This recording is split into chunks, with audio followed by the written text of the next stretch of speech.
أما باب التحذير وبيان ما عنده من الغلط والانحراف فهذا واجب على الكفاية يقوم به المتأهلون لذلك. نعم. ويبينون ذلك بالطريقة المناسب وبالأسلوب الحسن والعلمي. نعم.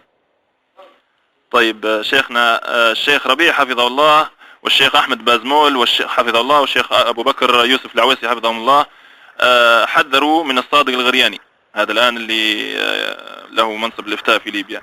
فهل يقال أن هذا الجرح من باب جرح الأقران؟ يعني تناقشت أنا وبعض الشباب من العامة فقالوا أن لا، هذا جرح أقران ولا يؤخذ به. فهل هذا جرح أقران يا شيخ؟ هذا كلام من لا يعلم هذه الكلمة ولا يعرف معناها. وأنا قد قرأت للصادق الغرياني نعم جزءا صالحا من الكلام الذي كان ينشره في موقعه قبل أن تأتي الثورة في أيام القذافي. نعم. فهو رجل منحرف. نعم. اي نعم. ولو تقلد الإفتاء نعم.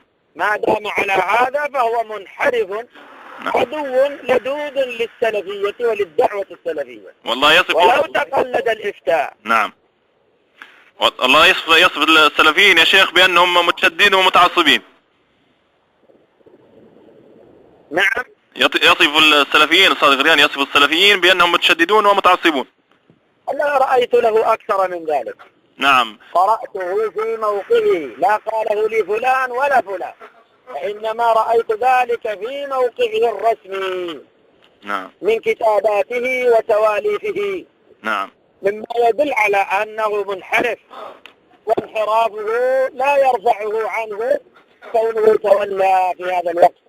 نعم. حتى في الأحداث يا شيخ سمعنا ليه كلام عجائب والله، يقول بأن الخروج في مظاهرات سلمية تضامنا مع المدن المحررة صار فرض عين وكأنه من الدين والعياذ بالله.